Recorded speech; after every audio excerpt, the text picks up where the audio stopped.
Je vous partage souvent des actualités archéologiques, mais celle-ci, je dois avouer que je savais pas exactement quoi en faire, et en même temps, je veux absolument vous la raconter. Il y a 5000 ans, on a un jeune homme vivant dans l'actuelle Bulgarie qui a survécu à une attaque de lion. Alors, comment on sait ça? Grâce à une étude qui est sortie en février 2026. En gros, l'histoire commence dans une nécropole en Bulgarie qui date du 5e millénaire avant notre ère. C'était il y a longtemps. Et parmi les tombes, les archéologues découvrent celle d'un jeune homme âgé de 18 à 30 ans, c'est assez large, dont le squelette est en position fétale sur le côté gauche. Jusque-là, rien d'anormal, hein. Mais directement, les scientifiques sont quand même un peu intrigués. Parce que son squelette, il présente de nombreuses marques étranges sur ses os. D'abord, on a plusieurs os des bras qui sont abîmés avec des genres de dépressions qui pourraient indiquer des lésions musculaires ou tendineuses. Mais le plus impressionnant, c'est les blessures crâniennes, puisque le crâne présente notamment une perforation assez importante de 2 cm de diamètre qui a atteint le cerveau. Alors, vous allez me dire, ok,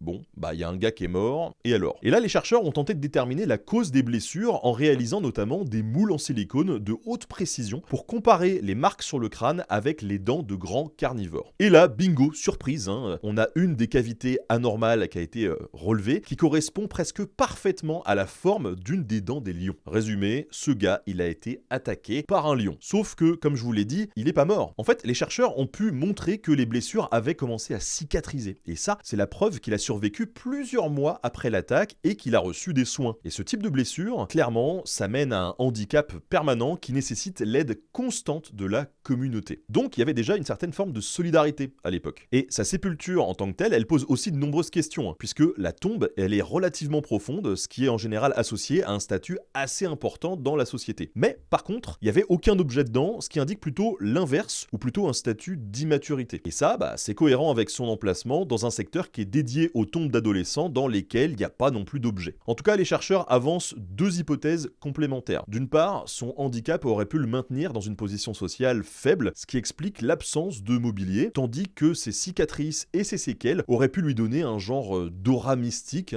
qui va expliquer la profondeur de la tombe. Et au-delà de l'aspect spectaculaire de l'histoire, eh bien, elle nous révèle la capacité des sociétés préhistoriques à prendre soin les uns des autres, et ça dans toutes les circonstances.